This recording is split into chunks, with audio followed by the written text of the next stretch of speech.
안녕하세요. 조초연입니다. 9월 12일 월요일 서양 문명사 시작하도록 하겠습니다. 오늘은요, 이 지중해 문명의 탄생, 고대 그리스를 중심으로 한번 이 지중해 문명의 이 탄생 과정과 또 그 의미는 무엇인지 한번 살펴보는 시간으로 마련해 봤습니다.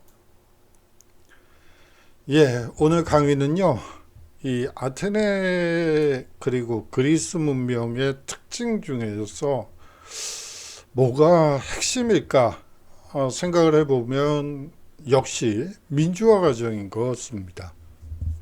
이 민주화라는 것이 어느 날 갑자기 하늘에서 뚝 떨어지는 건 아니고요.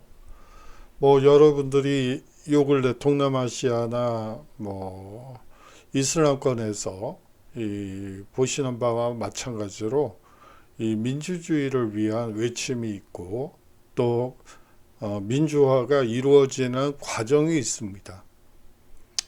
뭐 혹자들은 뭐 말 좋아하는 사람들은 이 민주주의라는 것은 흡혈귀다.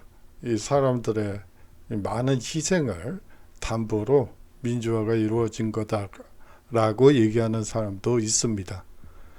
좀 그렇긴 하지만 또 나름 적절한 표현이라고 생각이 돼서 한번 뭐 여러분들께 말씀드려봤고요.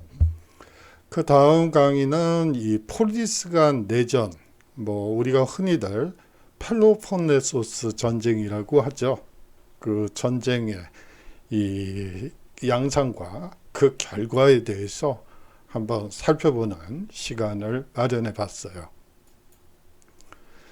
학습 개요는요, 뭐 간단하게 얘기를 하면 고대 그리스의 민주화 과정을 이해하고 오늘날의 민주주의와 무엇이 다른지 여러분들이 설명할 수 있다면 뭐 제가 강의를 잘한 것이고 여러분들이 설명을 할 수 없다면 제가 강의를 잘못한 거가 되겠죠.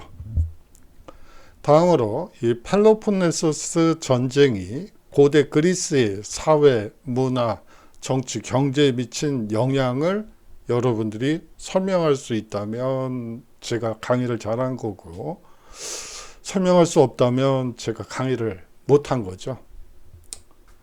다음으로 인간 중심의 이 고대 그리스 철학의 성격을 설명하고 그것이 근대 과학의 발전에 미친 영향을 설명할 수 있다면 제가 강의를 잘한 거고 또 못한다면 제가 강의를 잘 못한 것이죠. 그래요. 저도 좀 좌표를 좀 정해야지 될 것 같아서 잘하는 선생인지 못하는 선생인지 스스로 좀 이 반성을 하기 위해서 학습 개요를 한번 적어봤어요. 먼저 이 아테네 민주주의 그리고 현대 민주주의에 대해서 한번 전반적으로 살펴보는 시간을 갖도록 하겠습니다. 흔히들 민주정 하면 아테네의 직접 민주정만 떠오를지도 모르겠습니다. 만약 그렇다면 이 오늘날과 시대적 상황이 다른 아테네의 민주정치를 민주주의의 가장 이상적인 형태로 생각할 수도 있겠죠. 그러나 자세히 뜯어보면 아테네 민주주의와 현대 대의제 민주주의는 달라도 너무 다릅니다. 그렇죠. 뭐 아테네 민주주의는 뭐 요새 말로 동네 민주주의, 뭐 단지 민주주의, 아파트 단지 입주자 주민 회의, 총회, 뭐 그 정도로 여러분들이 생각하셔도 무방할 것 같아요. 왜냐하면 이 유권자 숫자가 이 작은 폴리스의 경우에는 한 5천 명 그리고 뭐 대충 잡아서 한 12,000명 정도가 평균으로 얘기되고 있습니다. 뭐 당시 이 폴리스 인구 규모는 5만 이상으로 보이는데요. 이 성년 남성들을 기준으로 했을 때 이 5천에서 12,000, 그리고 물론 큰 폴리스들, 예를 들어 스파르타나 아니면 아테네 경우에는 10만이 넘는 경우도 있긴 해요. 그렇지만 그거는 아주 예외적인 현상이라고 볼 수 있고, 이 그리스 도처에 있던 폴리스의 인구 규모로 봤을 때 평균 12,000명 정도라고 여러분들이 생각하시면 되겠죠. 그렇기 때문에 어찌 보면 직접 민주주의가 가능했던 것이 아닐까. 모든 사람들이 한 곳에 모여서 어떤 안건에 대해서 동일한 발언권을 얻고요. 뭐 요새식으로 얘기를 하면 그 동일한 발언권이라는 것은 이 마이크가 한 1분마다 꺼진다고 여러분들이 생각하시면 되겠죠. 이 5,000명 모두가 1분씩 말할 권리가 있습니다. 예. 그리고 또 이 투표를 행사하게 되죠. 이 토의된 내용을 가지고 무엇이 우리 폴리스를 위해서 가장 적절한 대안이 될 수 있는지를 이 투표로 통해 이 결정하게 되죠. 근데 현실적으로 이 대의제 민주주의, 이 대의제라는 것은 뭐 쉽게 얘기하면 투표를 통해서 나를 대신할 사람을 국회나 대통령으로 뽑는 거죠. 국회에 나가서 나를 대신해서 한번 4년 동안 자신의 포부를 성심성의껏 해라, 뭐 그런 의미에서 나를 대신하는 그것을 이 대의제 민주주의라고 합니다. 그러면 뭐 이 아테네식의 직접 민주주의를 하기 위해서는 지금 우리나라 유권자 수가 3,500만 명은 될 거예요. 3,500만 명이 한 곳에 모일 수 있나요? 어디서 모이죠? 뭐 잠실체육관? 뭐 올림픽 주경기장이요? 아니면 월드컵 주경기장? 뭐 그런데 한 3,500만 명이 모이면 아마 스타디움이 붕괴되지 않을까요? 압사 사고도 위험하고요. 지금같이 코로나가 만연한 시기에 그러한 이 거리두기 없이 다닥다닥 붙어서 서 있어도 다 못 들어갈 것 같긴 한데요. 뭐 여하튼 아주 위험천만한 일이 벌어질 것 같아요. 거기다가 1분씩 3,500만 분이면 며칠일까요? 뭐 며칠 동안 계속 이 다른 사람의 의견을 들어야 되겠죠. 그렇게 되면 농사는 누가 짓고 소는 누가 키우죠? 공장은 누가 돌리고, 이 먹고 사는 문제부터 걱정스럽네요. 공부는 누가 하죠? 여러분들도 계속 이 직접 민주주의를 한다면 이 토론장에 가서 토론도 하고 뭐 해야지 되는데, 그럼 공부는 어느 세월에 하죠? 이건 무슨 얘기인지 여러분들도 의아할 것 같아요. 물론 이제 아테네 지적민주정 그리고 그리스 지적민주정에서는 이제 이런 노예들이 하죠. 노예들이 하니까 시민들이 뭐 그렇게 정치에 관해서 여러 가지 이 토론도 하고 하는 문화가 형성될 수 있었던 거긴 해요. 그렇기 때문에 뭐 이 아테네 지적 민주주의를 현대 민주주의에 접목해야 된다고 얘기하는 사람들도 있는데요. 현실적으로 불가능하지 않을까, 그런 생각이 많이 듭니다. 불가능하죠. 뭐 여러분들 뭐 공부는 안 하고 그냥 어디죠? 상암동 월드컵 경기장에 매일 가서 뭐 토론도 하고 뭐 얘기도 들어줘야 되고 뭐 그런 거잖아요. 그런 것은 현대 사회에서는 뭐 거의 불가능하지 않을까라는 생각도 듭니다. 예, 먼저 폴리스에 대해서 얘기하도록 하죠. 이 북방에서 그리스로 침략한 도리아족은요, 이 철기를 가지고 있었고, 이 무력이 대단했던 걸로 기록되어 있습니다. 이들은 크레타 섬의 미케네 문명을 파괴하고요, 에게의 섬들을 징검다리처럼 건너가서 맞은편 해안인 소아시아 해안에 이르기까지 세력을 뻗쳤고, 여기서 말하는 이 해안이 소아시아는 제가 저번 시간에 그 서구 문명의 시작에서 반도국가 운명 얘기할 때 이 아나톨리아 반도에 대해서 여러분들께 말씀드렸던 기억이 나네요. 바로 그 아나톨리아 반도를 얘기를 합니다. 이 소아시아 해안에 이르기까지 세력을 뻗쳤고, 이 에게해를 그리스인의 바다로 만들었죠. 이 무렵 그리스인의 생활의 기본이 되는 폴리스의 뼈대가 구축된 시기라고 볼 수가 있는데요.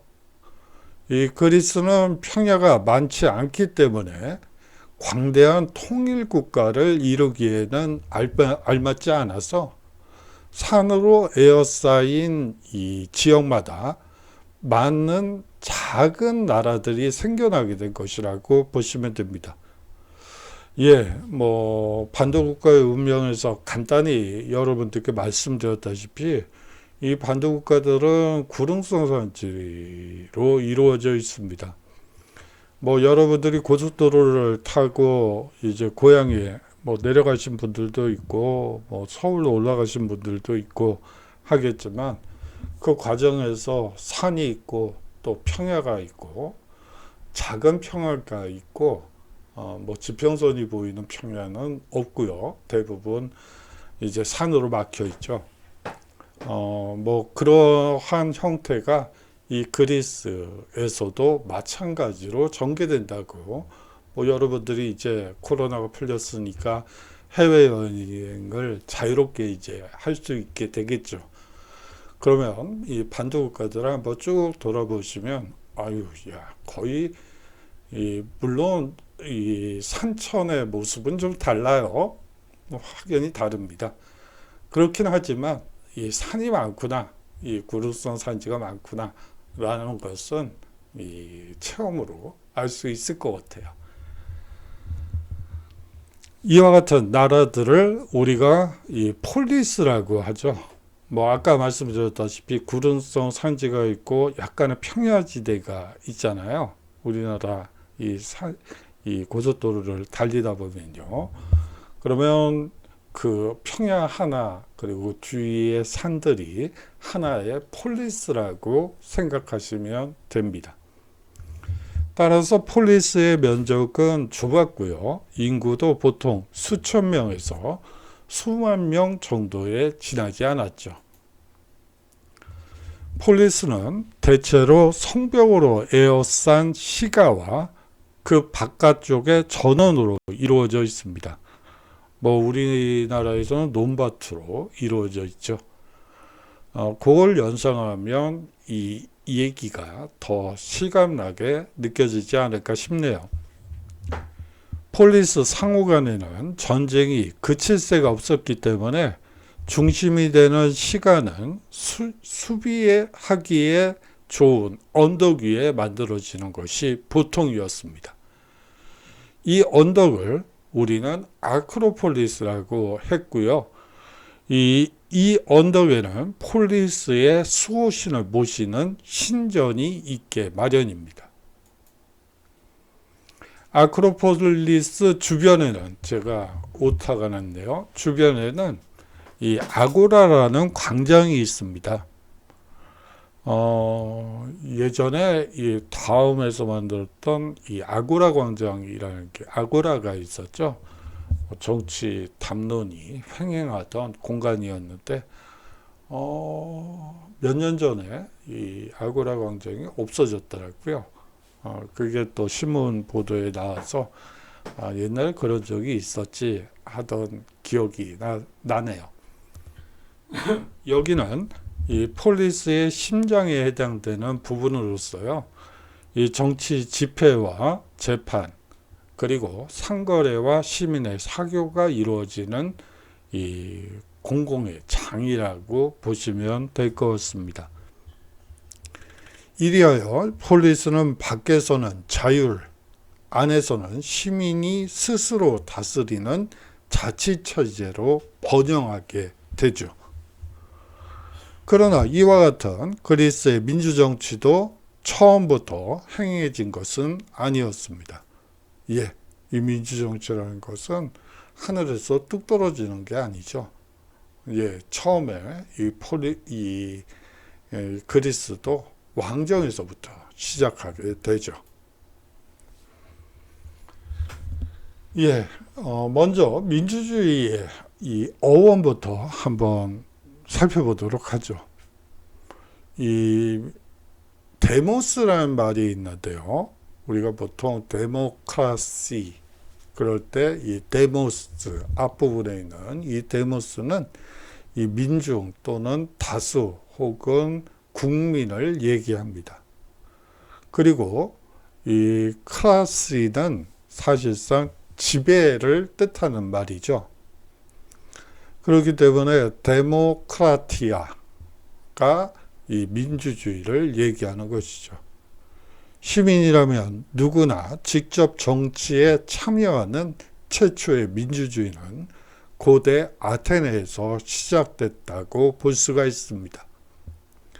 아테네는요, 작은 도시국가로 이루어진 나라에서 시민들이 직접 모여 나란 일을 결정하는 게 가능했던 것이죠.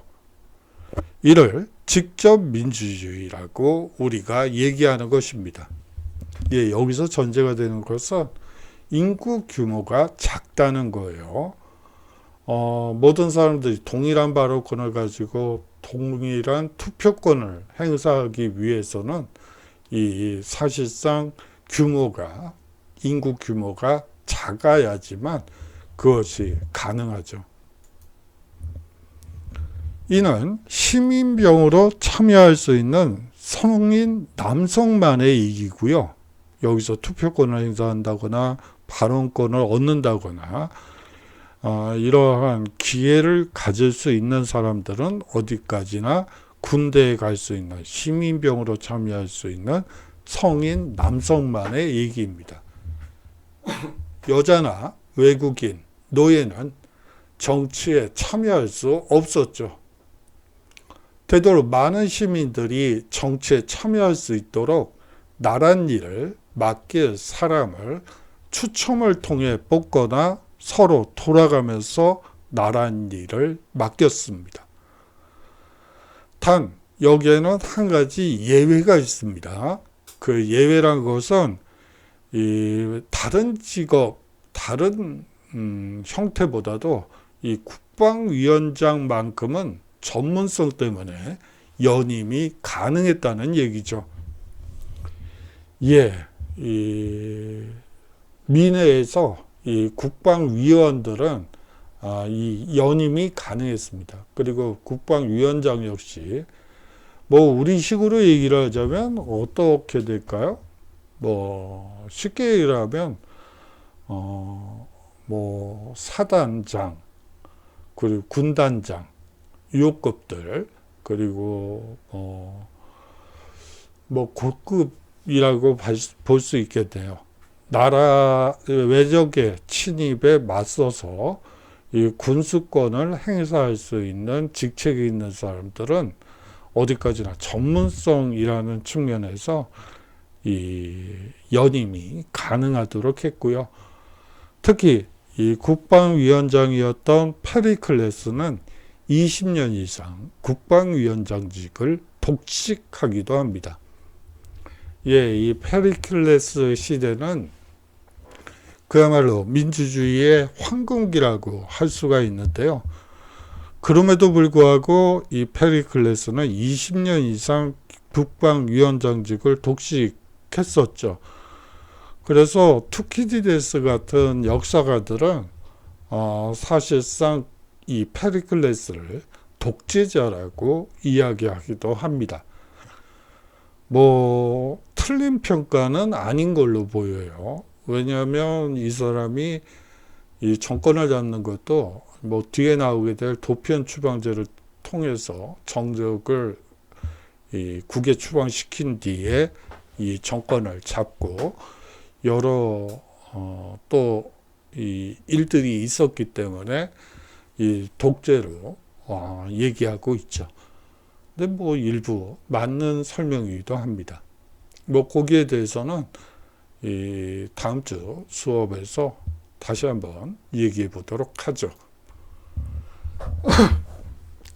이 민주화 과정에서 가장 중요한 핵심은요, 사실상 나라를 지키는 일이 일부 귀족들의 영역에서 시민병으로 바뀌었기 때문이고요.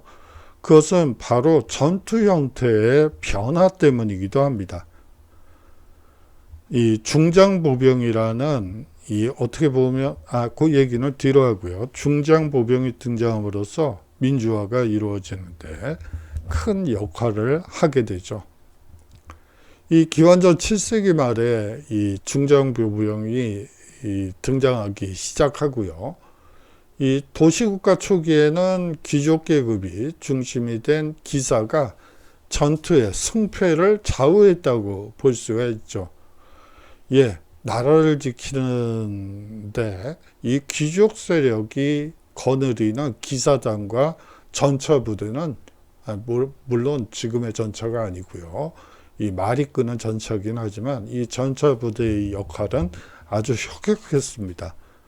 그렇기 때문에 귀족들의 이 정치적 권력은 하늘을 찌르게 되죠.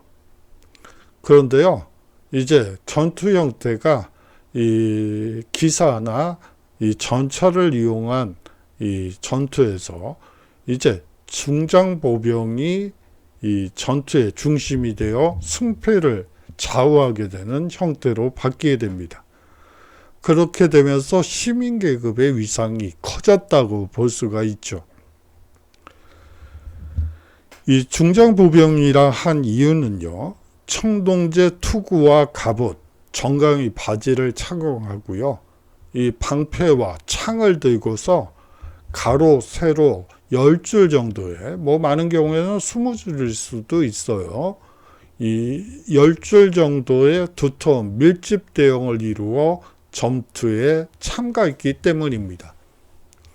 그런데 여기서 핵심은요, 중무장의 비용은 자비 부담이었다는 거예요. 전투에 참여하는 사람이 이 무기부터 갑옷까지 다 준비하고요. 심지어는 자신이 먹을 음식까지도, 이 식량까지도 이 본인이 가지고 전투에 참여하게 되죠. 다시 말하면 예전에는 기사나 말을 가지고 있는 기사나 말로 끄는 전차를 가진 귀족 계급이 이 목소리를 낼 수 있었죠.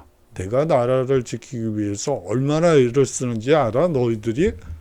그러기 위해서는 이런 세금이 필요한데 당연히 내야지 되지 않겠니? 뭐 이런 식의 거친 표현도 가감없이 할 수 있었던 것이 귀족 계급이었죠. 그런데 이제 전투의 양상이 변하게 되면서 사실상 부유한 평민들이 이 중장보병에 참여하게 되고, 나라를 위해서 나도 희생하는데 나도 희생하잖아. 그런데 귀족 계급만 대접을 받고 우리는 투표권도 발언권도 없다고? 이게 무슨 뚱딴지 같은 소리죠? 라고 하면서 이제 제 목소리를 내기 시작한 것이죠. 이 중장보병의 밀집 대형 전술은 영웅보다는 이 기사나 혹은 마차를, 전차를 타고 있는 기사들의 이 영웅보다는 전열을 흐트러뜨리지 않고 진퇴할 수 있는 긴밀한 협동력과 협동력과 공고한 단결력을 요구하며 평민의 시대를 도래하게 해준 한 계기가 된다고 볼 수가 있죠. 나라를 지키는데 이제 기사의 역할보다는 평민들이 십시일반해서 스스로 이 중무장 이 비용을 스스로 낼 수 있는 부유한 평민들의 입김이 서서히 강해지고 있다는 것을 여러분들이 느끼시면 됩니다. 예, 이 아테네 민주화 과정에서 핵심이 되는 것은 이 솔론의 개혁이라고 볼 수가 있는데요. 이거를 다른 말로 얘기하면 금권 정치라고 얘기할 수 있습니다. 예, 금권 정치가 금권 정치라는 것은 여러분들이 뭐 현대 사회로 얘기를 하자면 종합소득세를 얼마를 내느냐, 종합부동산세를 얼마를 내느냐에 따라 이 투표 장수가 달라지는 거예요. 그리고 시민으로서의 의무도 달라진다고 여러분들이 보시면 돼요. 뭐 여러분들이 기가 막히죠? 어떻게 그럴 수가 있지? 이런 생각이 당연히 들 거겠지만 이 시기는 이 사실상 격변이 일어나던 이제 소위 말해서 이 부유한 평민들이 자기 목소리를 내기 시작하면서 이 사회가 이 사회 갈등이 이 격화되는 그 시기라고 보시면 됩니다. 그것을 이제 무마하기 위해서 이 솔론이라는 이 솔론은 사실상 이 타협 정치의 1인자라고 볼 수가 있어요. 서양사에서 기준으로 얘기를 하자면 타협의 역사, 그러면 솔론이라고 흔히들 얘기를 하죠. 이러한 갈등을 이 솔론의 개혁이라는 타협안을 가지고 무마하려고 애썼던 정치인이라고 보시면 됩니다. 이 아테네의 사회 변화와 긴밀하게 연결된 변화 때문에 이 금권 정치가 나타났다고 볼 수가 있죠. 예, 다시 말하면 귀족과 이 부유한 평민 사이에 갈등이 이루어지면서 그 갈등을 무마하기 위한 정치적 타협이 바로 솔론의 개혁이었다. 그리고 금권 정치였다. 라고 여러분들이 보시면 될 것 같습니다.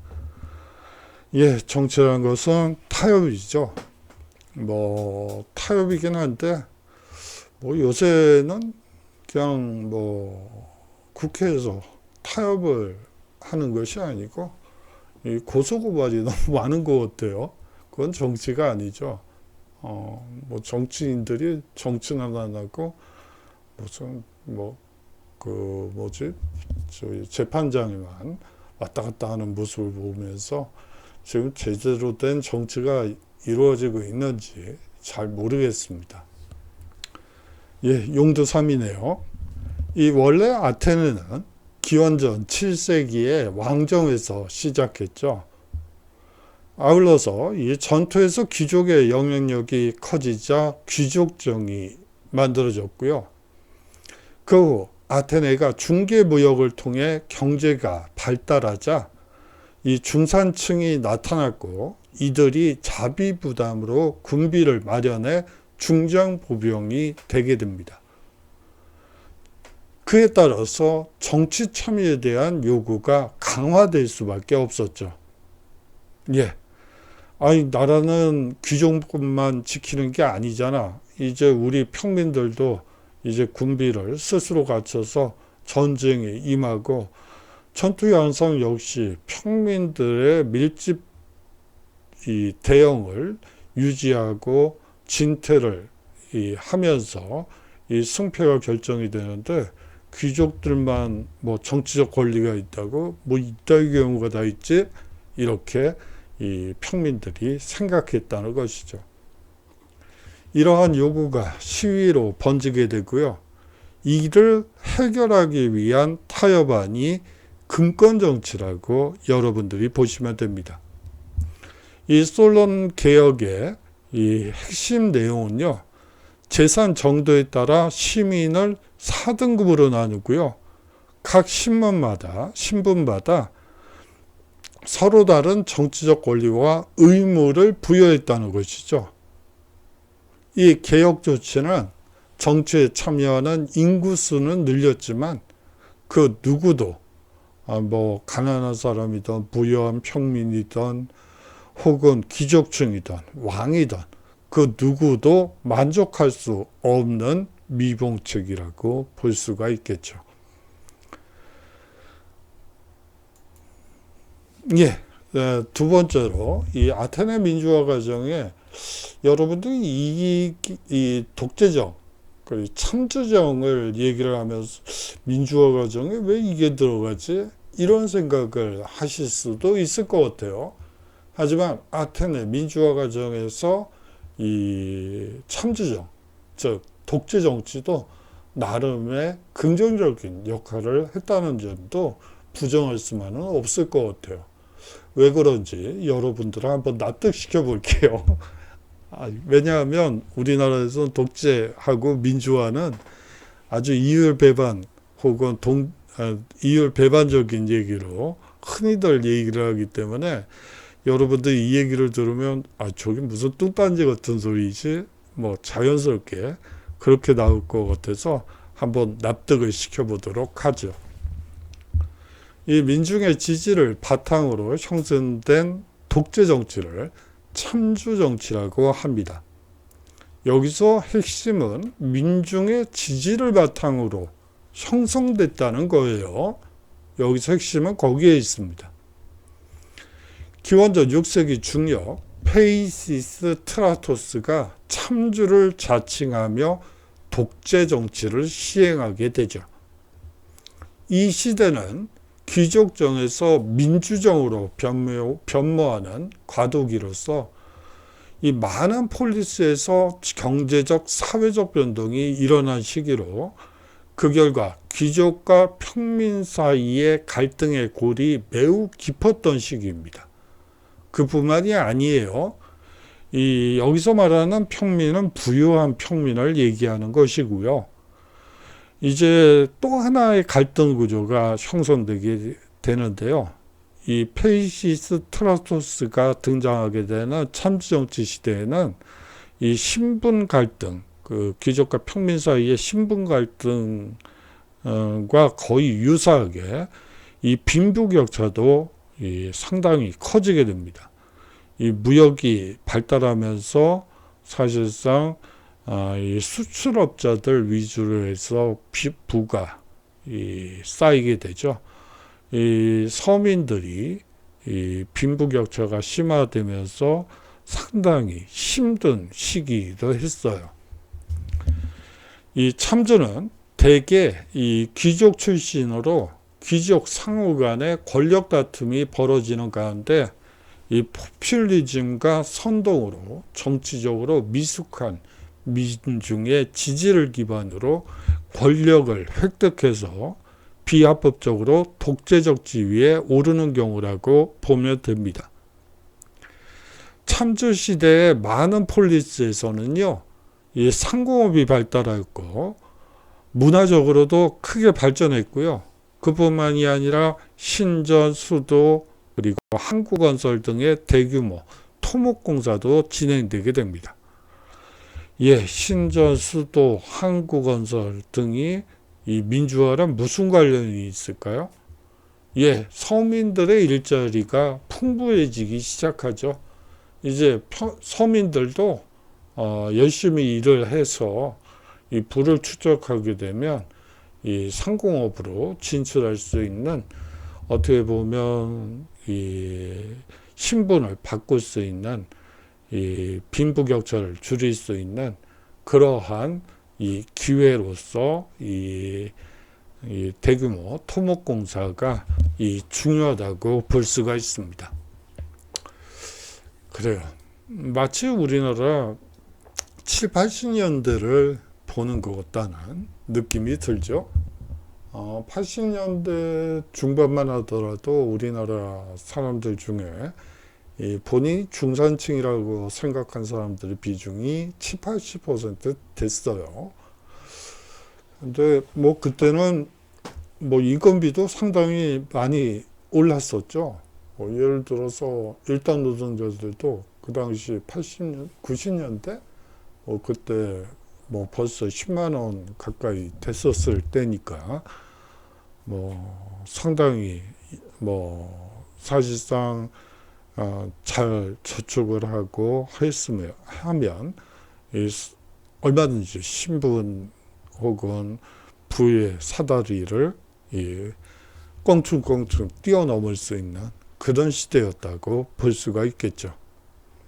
그렇기 때문에 제가 봤을 때 이 아테네의 민주화 과정에서 이 참주 정치를 이것을 반민주화 이렇게 보는 것보다는 하나의 과도기로서 보고 또 이 서민들이 이 부를 축적해 나가는 한 시기로 본다면 이 아테네의 민주화 과정에 미친 영향이 제법 되지 않을까 하는 생각이 들어서 아테네 민주화 과정 2라고 감히 붙였던 것이죠. 다음으로 세 번째 국면이 전개되는데요. 그것은 바로 클레이스테네스의 개혁입니다. 우리나라에서도 마찬가지지만 이 클레이스테네스의 개혁에서 이제 핵심은 이 당시의 혈연과 지연에 기초한 아테네의 부족 단위를 해체했다는 점이에요. 우리나라에서도 선거 때마다 보이는 현상이긴 한데요. 70년대나 80년대나 2020년이나 마냥 똑같아요. 이 지역주의라는 게 존재하죠. 이 혈연과 지연에 기초한 아테네의 부족 단위를 해체시킴으로써 그러한 지역주의를 없애버렸다는 것이 이 클레이스테네스 개혁의 본질이라고 여러분들이 생각하시면 됩니다. 여러 부족을 아우르는 인위적인 행정개혁을 단행하고요. 혈연과 지연을 벗어난 이 민주정치의 기틀을 확립한 일대 사건이라고 볼 수가 있죠. 클레이스테네스의 개혁의 주요 내용을 살펴보면요. 이 부족지 해체, 500인 평위의 설치, 이 500인 평위라는 것은 간단히 말씀드리면 로마 시대의 원로원이라고 볼 수가 있어요. 이 민회에 상정된 안 중에서 이 추리는 과정이 있겠죠. 그 모든 걸 다 내놓고 할 수가 없기 때문에 이 추리는 과정이 있는데 그 추리는 역할을 이 500인 평의회가 담당하게 됩니다. 이 도편 추방제를 실시해서요, 참주의 등장을 예방하기도 하죠. 그렇지만 좋은 의도로 만들었던 많은 제도들이요, 사실상 현실 정치에 들어오면 그냥 흐지부지 되고 정적을 쳐내는 숙청도구로 악용되는 경우가 많죠. 이 도편 추방제도 마찬가지라고 볼 수가 있습니다. 이 도편 추방제는요, 매년 1회씩 참주를 꿈꾸는 야신가의 이름을 도편에, 도자기 파편에 이 새겨서 투표해서 6,000표가 넘으면 무조건 10년간 국외로 추방하던 제도라고 보시면 돼요. 자, 여기서 도편이라는 표현이 나오네요. 이 도자기 파편인데요. 우리가 이 도자기를 구울 때 이 잘 못 만들어진 것에 대해서는 그냥 깨트려 버리죠. 그 파편으로 이 투표를 했다고 볼 수가 있습니다. 근데 사실은 이건 번역이 좀 잘못된 얘기예요. 이 도편이 아니고 토편이라고 얘기하는 게 사실은 맞죠. 이 도자기와 토기는 굽는 온도 자체가 아주 다르죠. 그래요. 제가 여기서 퀴즈 하나 낼까요? 1597년 이전에 도자기를 만들 수 있었던 국가는 세계에서 딸랑 3나라밖에 없습니다. 어디일까요? 많은 얘기가 들리는데요. 예, 이 환청이라고요? 아닌 것 같은데요. 저는 지금 들리고 있습니다. 영국이라고요? 본차이나? 아니에요. 인도라고요? 아닌데요. 중국이요? 중국 맞아요. 중국은 송나라 때부터 이 도자기를 구워내기 시작하죠. 그럼 또 이제 나머지 두 나라가 어디일까요? 페르시아요? 아닌데요. 예. 프랑스라고요? 아닙니다. 프랑스는 아니고요. 예, 맞습니다. 우리나라죠. 고려 시기에 고려 청자를 이제 빚기 시작하면서 이 세계에서 두 번째로 이 도자기를 만들었다고 볼 수가 있죠. 그러면 이제 한 나라가 남았네요. 미국이라고요? 그때 1597년엔 태어나지도 않은 나라인데요. 예? 저기 이집트라고요? 이집트는 아닙니다. 예, 세 번째 나라는 예, 맞습니다. 예, 베트남입니다. 이 베트남이라는 나라는 사실은 이 원나라, 이 몽골족이요. 이 원나라의 침입에 굴복하지 않은 이 두 나라가 있죠. 뭐 고려와 이 베트남이라고. 물론 일부 지역만, 베트남의 일부 지역만 뭐 저항을 하고 나머지는 이제 흡수되기는 하지만 여하튼 그래도 이 대적을 그래도 한 나라는 이 고려와 베트남이라고 볼 수가 있죠. 뭐 그렇게 만만한 나라는 아니에요. 지금은 뭐 저희 때보다는 많이 발전을 하긴 했지만 뭐 한때는 뭐 좀 얕잡아 보기도 했었죠. 그렇지만 그렇게만 볼 나라는 아닙니다. 약간 옆으로 샜네요. 이 도편 추방제를 설명하다 보니까 옆으로 약간 샜습니다. 사실은 토편 추방제라고 얘기하는 게 맞죠. 그렇지만 뭐 도편 추방제라고 잘못된 표현으로 해도 뭐 대충 이런 뜻이다라는 게 전달만 된다면 되는 거니까 뭐 그렇게 넘어가죠.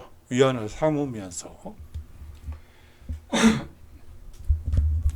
그런데요, 여기서 이제 추방을 시키는데, 여기서 말하는 추방은요, 당사자의 명예나 시민권, 재산권과는 아무 상관이 없고요.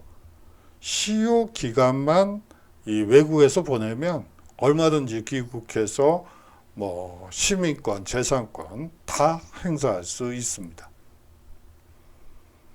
이 제도는 민주적 대개혁의 하나로 시작되었으나 이 시대의 흐름에 따라 참조하는 관계도 없는 유력한 정치가를 추방하기 위한 정쟁의 도구로 악용되기도 하죠. 뭐 대부분 악용됐다고 볼 수가 있습니다. 뭐 예를 들어 귀족파와 평민파 사이에 갈등이 있을 때요. 뭐 예를 들어 평민파가 자리를 다수파를 차지하고 있을 때 귀족파에서 평민파의 우두머리를 도편 추방제로 내쫓아 버린다거나 뭐 그런 식으로 악용되기도 하죠. 예, 아테네 민주과정 네 번째로 4단계로 넘어가 보도록 하겠습니다. 예, 이 4단계는요, 민주정치의 완성을 이루는 시기라고 볼 수 있고요. 우리가 흔히들 페리클레스 시대라고 얘기를 합니다. 이 폴리스의 독립에 기여한 이 중장보병 출신인 시민들로 구성된 민회가 실질적인 입법권을 가지게 된 시기가 이 페리클레스 시대고요. 이 수당을 지급해서 가난한 시민도 정치에 참여할 수 있는 길을 열어주기도 하죠. 예, 가난하다는 이유만으로 그야말로 이 투표권을 행사할 수 없고 뭐 그런 게 아니라 능력만 된다면 뭐 가난하더라도 얼마든지 이 국정에 참여할 수 있는 길을 이 페리클레스가 열어줬다고 볼 수가 있죠. 이 시대에는 특수직을 제외한 아까 말씀드렸던 군사 관련 경우 국방위원들 그리고 국방위원장을 제외한 관직과 배심원직에는 추첨으로 뽑힌 시민이 공무를 돌아가면서 담당하게 됩니다. 그야말로 직접민주주의 시대가 활짝 열렸다고 볼 수가 있겠죠. 예, 그렇다면 이 아테네 민주주의의 직접민주주의의 특징은 무엇일까요? 국민들의 직접적인 투표를 통해 각각의 법률에 대한 승인과 거부, 다시 말하면 국민이 정부 정책을 직접 결정하는 정치 체제가 바로 직접민주주의라고 볼 수가 있겠죠. 국민의 대표를 통해 국가 정책의 방향을 정하지 않고 대표자 없이 국민 모두가 정책을 결정하는 권력을 직접 행사했다는 얘기가 됩니다. 국민이 직접 정책 결정에 참여토록 하기 위해 생산활동은 모두 노예에게 전환시키고 수당을 지급해 빈부격차 문제를 해소했다고 볼 수가 있겠죠. 예, 이 노예 노동이 없었다면 사실상 직접민주주의는 불가능했을 것으로 보입니다. 예, 뭐 직접민주주의를 현대민주주의에 접목시킨다는 문제는 바로 이 부분 때문에 또 어렵기도 하고요. 이 소위 말하는 농사는 누가 짓고 소는 누가 키우느냐는 문제가 불거질 수밖에 없습니다. 이 모든 국민이 개인의 이익보다는 폴리스라는 공동체의 이익만을 추구한다는 전제가 있다는 점도 중요합니다. 예, 이 빈부격차 문제를 수당으로 해결하게 되죠.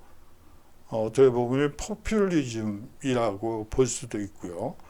그렇게 이 빈부격차가 존재하지 않는다면 이 사람들이 이 공익, 다시 말하면 폴리스라는 공동체의 이익만을 추구할 것이라는 대전제가 있었다는 점도 직접민주주의의 이 중요한 특징 중의 하나입니다. 현대사회는 이 국가의 이익과 이 개인의 이익이 충돌할 때 뭐 명분상으로는 국가의 이익을 더 중요시 여겨야 된다고 얘기는 합니다만 현실적으로 봐서는 개인의 이익을 우선시하죠. 하지만 이 직접민주주의 국가에서는 개인의 이익은 별로 중요한 것이 아니고요. 모든 것을 공동체의 이익을 기준으로 해서 이 판단을 내려야 한다는 것이 전제가 돼 있다는 점도 여러분들이 유념하셔야 될 부분입니다. 다음으로 스파르타에 대해서 살펴보도록 하죠. 이 그리스 폴리스 가운데 아테네와 더불어 강력한 나라는 스파르타라고 볼 수가 있겠죠. 이 스파르타는요, 도리아족인 스파르타인이 선주민인 아게아인을 정복하고 세운 나라입니다. 때문에 스파르타인은 선주민인데 이 소위 말하는 아게아인의 모반을 억누르고 또 전쟁에서 이기기 위해 국민 모두가 마음도 몸도 강건해야 한다고 생각했죠. 예, 이 스파르타인이 숫자가 1이라면 선주민 이 아게아인 숫자가 9라고 보시면 돼요. 이 소수의 이 인원으로 다수를 지배하기 위해서 사실상 이 시민들을 이 강하게 이 전사로 만드는 이 특징은 바로 그러한 인구 구성에서 비롯됐다고 여러분들이 생각하시면 됩니다. 예, 인구가 9배나 많은 선주민들이 모반을 일으킨다면 뭐 대책이 없죠. 그렇기 때문에 더더욱 그랬던 것입니다. 이 스파르타의 남성은요, 태어나면서부터 즉시 신체 검사를 받았고요. 몸이 튼튼한 아이는 양육되었지만 약한 아이는 내다 버려지게 됩니다. 예, 키울 필요가 없다고 생각을 했죠. 이렇게 선발된 아이는 7살 때부터 나이에 따라 나뉘어져 공동 생활을 하면서 무술과 경기 등 엄격한 교육을 받게 되죠. 20살이 되면 어엿한 병사로서 선거권이 주어졌고요. 이 30세가 되면 결혼해서 일가를 이루게 됩니다. 그러나 이 가정 생활을 즐기는 것이 아니라 식사도 다른 시민과 공동으로 하게 규정되어 있었죠. 예, 뭐 그뿐만이 아니고 뭐 30세까지는 뭐 거의 병영 생활로 이 젊은 시절을 다 보냈고요. 이제 뭐 돌아온다 하더라도 이 부부 생활을 보다는 뭐 식사도 이 시민과 함께 나누어 먹고요. 뭐 그런 어떻게 보면 사생활보다는 이 공적 생활이 더 익숙한 사람들이라고 볼 수가 있겠죠. 현대인들에게 이렇게 되면 아니 상당히 어렵겠죠. 뭐 밥도 똑같이 먹어야 되고 이게 뭐 병영 생활이라고 보시면 되는데 그렇죠. 뭐 지금 뭐 이런 식으로 만약에 전개가 된다면 아마 난리가 날 거예요. 이 스파르타는 자급자족 정책을 표방해서 외국과의 교역을 금지하고요. 이 외국인이 드나드는 것도 불허하게 됩니다. 이와 같은 군국주의 체제를 편 스파르타는 이 그리스 최고의 육군을 가지게 되죠. 예, 다음으로 페르시아 전쟁을 살펴보도록 하죠. 이 그리스 반도는 600여 개의 폴리스로 이루어진 소규모 국가들의 연합체라고 볼 수가 있고요. 당시 그리스 반도의 맹주였던 아테네와 스파르타 역시 이 페르시아 대제국에 비하면 그 규모는 보잘것 없었다고 볼 수가 있습니다. 뭐 소위 말하는 달걀로 바위치기라고 볼 수가 있겠죠. 근데 실제로 달걀로 달걀을 이용해서 이 바위를 쳤더니 그야말로 바위가 쪼개졌다는 얘기가 되는 거예요. 이 페르시아 전쟁에서 이 그리스 반도가 승리했다는 얘기는 그렇게 비유가 가능하겠죠.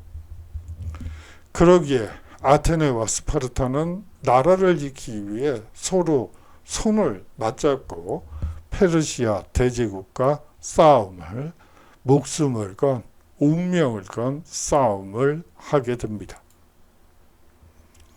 이 페르시아 전쟁의 원인은요, 이 아케메네스 왕조 페르시아가 아나톨리아의 그리스 식민 도시를 압박하게 됩니다.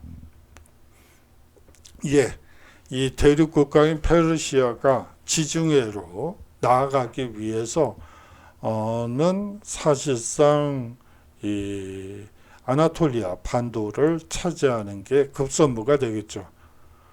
이 바다로 진출해야만 더 넓은 세계로 나아갈 수 있다고 판단한 페르시아는 당연히 이 그리스 식민 도시를 압박할 수밖에 없었죠.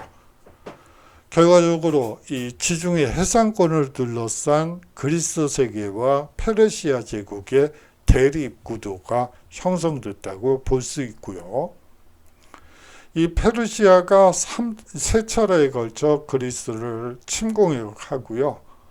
결과적으로 아테네와 스파르타가 중심이 되어 페르시아군을 격퇴하게 됩니다. 결과적으로 이 페르시아 전쟁의 승리로 아테네의 전성기가 활짝 꽃을 피우게 되고요.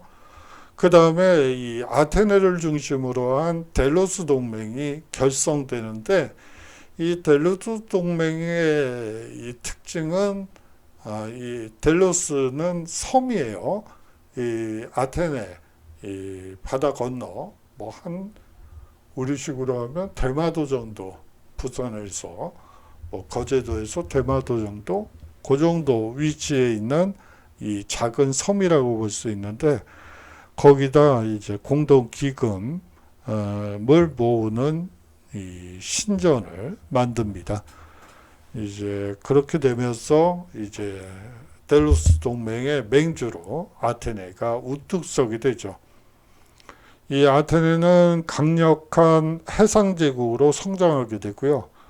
이 아테네 민주정치를 완성하게 되는데, 이 600여 개의 그리스 반도 내, 발칸 반도 내의 이 폴리스들에서 이 페르시아에 있을지도 모를 재침에 대비하기 위해 군비를 모으고 또 전투함을 건조하고 할 때 쓰는 비용을 그 신전에 모아놓죠. 그 모아놓은 돈을 어떻게 보면 유용을 하는 거죠. 이 목표에 맞게 페르시아의 재침을 막기 위한 군비로 쓴 것이 아니라, 아테네 민주정치는 돈이 많이 들죠. 이 수당 지급을 해야 되기 때문에 그 수당으로 횡령, 유용, 그렇게 된다고 볼 수가 있습니다. 예, 이 지중해 해상권을 두고 페르시아가 폴리스 연합군과 치른 전쟁을 흔히들 페르시아 전쟁이라고 얘기를 하죠.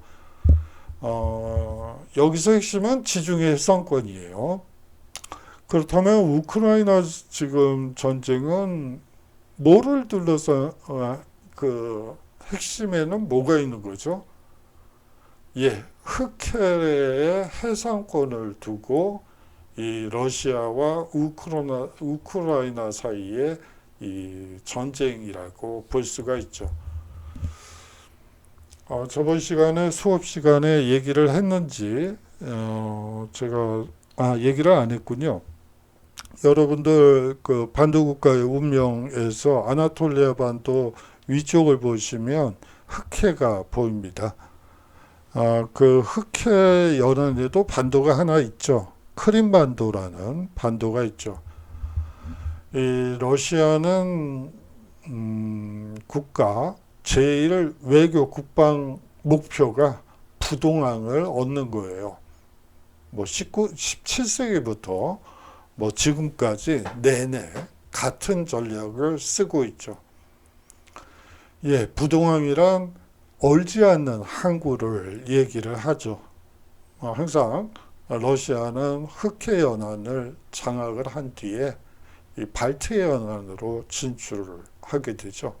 그래서 에스토니아, 리투아니아 그런 국가들, 그리고 노르웨이, 핀란드 이런 나라들이 이 우크라이나 전쟁에 대해서 예민한 이유도 바로 거기에서 찾을 수가 있겠죠. 그런데 19세기까지는 아시아의 영향력이 그렇게 국제 무역에서 차지하는 비중도 그렇고 별로였기 때문에 이 흑해를 장악한 부동항인 흑해를 장악한 뒤에 이 발트해 연안으로 갈지, 발트 북해 연안으로 갈지, 아니면 우리나라가 있는 동해안 유역으로 올지는 잘 모르겠어요. 원래 이 19세기에는 이 흑해, 그 다음에 발트해, 그 다음에 이 동해 쪽 아간파천 시기에 뭐 여러분들이 잘 아시겠지만 이 동해가 상당히 중요하죠. 그래서 한번 보세요. 블라디보스톡도 사실상 부동항이라고 보기는 어려워요. 어느 항구죠. 그런데 이제 좌우를 보세요. 뭐 러시아 입장에서 좌우를 보면 일본 열도가 보이겠죠. 그쪽도 부동항이에요. 하고 나서 오른쪽을 보니까 한반도가 보이네요. 거기도 부동항이에요. 뭐 도처가 부동항이죠. 한반도 대부분이 부동항이니까. 뭐 항상 우리나라를 노려보고 있죠. 언제 약해지나 뭐 이러면서 그렇게 하고 있습니다. 예, 러시아의 1차적인 이 외교 군사 목표는 부동항을 얻는 것. 그렇기 때문에 우리나라도 항상 취약한 구조를 가질 수밖에 없죠. 우크라이나 전쟁에서 우크라이나가 이겨야 할 이유이기도 하고요. 우리 입장에서는 사실상 우크라이나가 이기는 것이 우리의 안보 측면에서는 훨씬 더 유리하다고 볼 수밖에 없죠. 예, 약간 옆으로 섰습니다. 이 페르시아는요, 지금 나가 있습니다. 페르시아는 호르무즈 해협을 통해 교역로를 확보하고 있었지만 이 서양과의 직거래를 원해 아나톨리아 반도를 차지하고 싶었겠죠. 이 그리스 폴리스의 식민 도시들의 비협조적인 태도에 아나톨리아의 그리스 식민 도시를 하나하나 접수해 들어가게 됩니다. 예, 여기서 이제 식민 도시라는 말이 나오니까 여러분들이 그러면 이 그리스 폴리스들의 식민지였나 보다, 뭐 이렇게 생각할 수도 있을 것 같아요. 그런데 그게 아니고요. 이 식민 도시라는 것은 뭐 아메바라고 보는 게 맞죠. 이 서민들 중에 뭐 예를 들어 아테네라고 합시다. 이 초기 참수정 시대만 하더라도 뭐 이 평민들이 가난한 서민들이 투표권도 없었어요. 그러다 보니까 자유를 찾기 위해서 이 이민을 선택할 수밖에 없었죠. 그래서 이민단이 꾸려지고 이제 이 아나톨리아 반도로 나가서 땅을 이 전쟁을 통해서 얻은 뒤에 이 자치적인 폴리스를 만들게 되죠. 거기서 이제 소위 말하는 투표권, 이 폴리스와 같은 구조의 정치 구조를 만들게 됩니다. 시민들로서 사실상 이 투표권도 가지고 있는, 어떻게 보면 자치가 이루어지는 이 도시라고 볼 수가 있겠죠. 이 그리스의 식민 도시들은요, 식민 도시란 말이 오해 여지가 많아서 좀 조심스럽긴 해요. 그렇지만 식민 도시들 각각은 자치 도시라고 여러분들이 보시면 돼요. 식민지가 아니에요. 이들은 이 흑해를 넘어서 어디죠? 이 우크라이나의 키예프, 저희 때 키예프라고 배웠는데 요새는 카이우라고 하던가? 제가 정확히 이름이 지금 헷갈리네요. 그 지역까지 진출하게 되죠.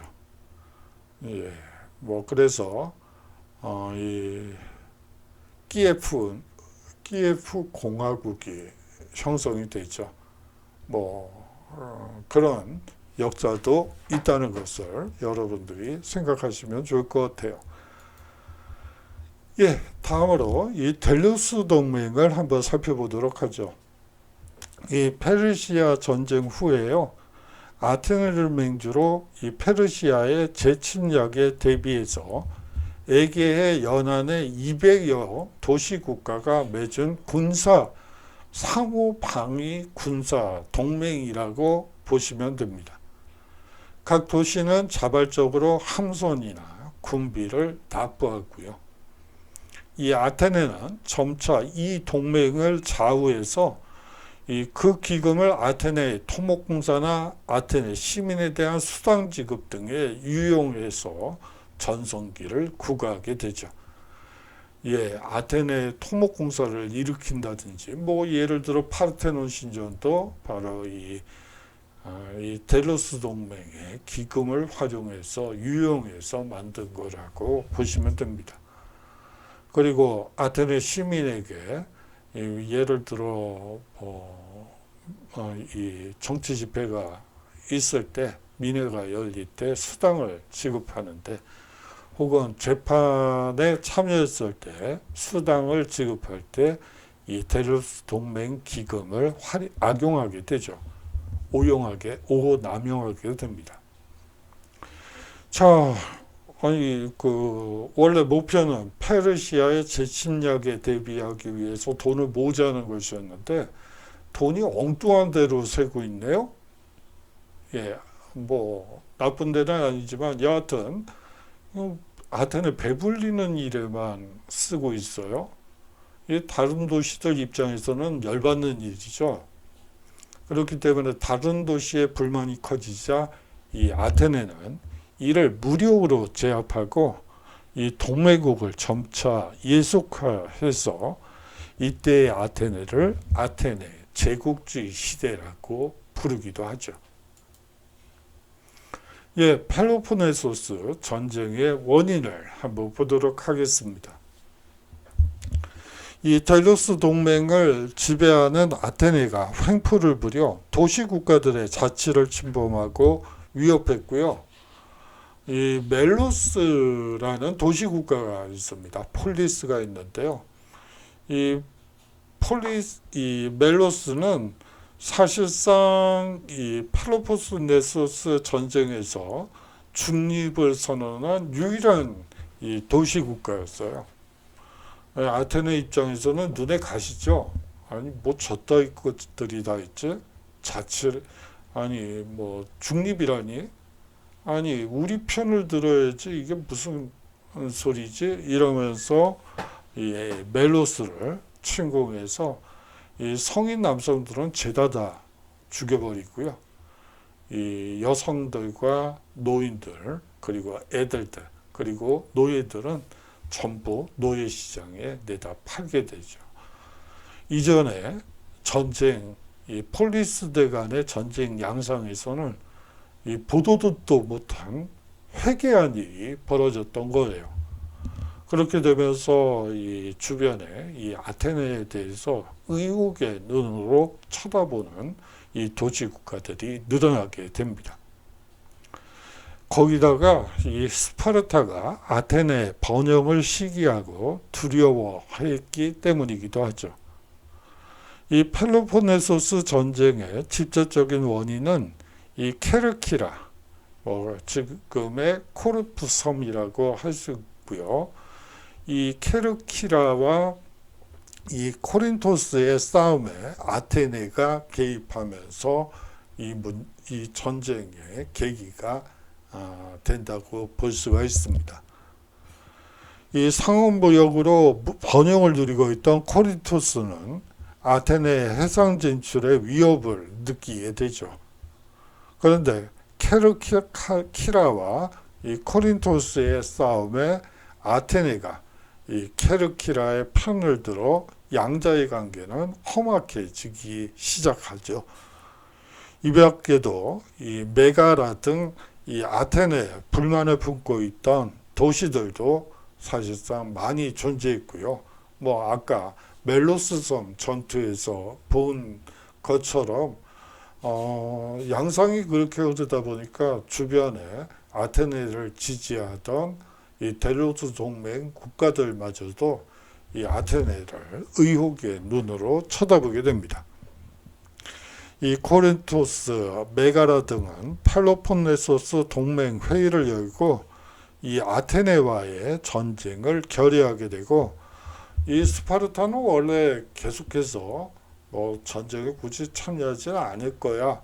이렇게 했지만 이 펠로폰네소스 동맹의 이 맹주로서 아니 뭐 하는 거야? 비겁하게 스파르타 하면 육군이 강한 나라잖아. 근데 뭐 저렇게 비겁한 경우가 다 있지? 뭐 이렇게 부추기자 이 개전을 선언하게 됩니다.